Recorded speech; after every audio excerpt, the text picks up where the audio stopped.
बहुत important component है हमारा सीमेंट। सीमेंट। बताएं हमें कि सीमेंट की क्या है, गारे की चुनाई क्या होती थी, फिर पोर्टलैंड सीमेंट जो हमारा लेटेस्ट सीमेंट है जो कि अब ग्लोबल स्टैंडर्ड है, वो कैसे कहाँ से आया, कब आया, और आप लोग उसको किस तरह से इस्तेमाल करते हैं? ज़्यादातर जो अगर आप मार्केट में जाएंगे तो ज़्यादातर आपके ठेकेदार होते हैं, वो यही करते हैं कि जब आप वो बना रहे होते हैं ग्रे, उसमें थोड़ा लो क्वालिटी यूज़ कर लेते हैं। ठीक है। मतलब फ्लाइंग यूज़ कर लेंगे।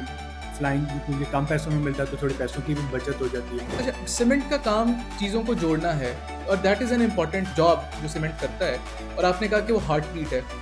लो क्वालिटी सीमेंट और हाई क्वालिटी सीमेंट में फ़र्क क्या है? तो अक्सर लोगों ने होता है कि यार ग्रे में ही जब प्लस्तर हो जाए उसी में हम फॉर सेल लगा दें, और अक्सर लोग ऐसे बिक भी जाते हैं कि यार बहुत अच्छा बना हुआ है, मतलब है, तो लोगों की ख्वाहिश होती है कि जब हमारा प्लस्तर हो रहा है तो इसी में बिक जाए हमारा ये। और अक्सर मैंने सुना है कि जब सीमेंट मिक्स कर रहे होते हैं तो उसको थोड़ी देर के लिए छोड़ देते हैं, कहते हैं उसमें से हीट रेडिएट कर रही होती है। ये बात सच है कि मिथ बना हुआ है?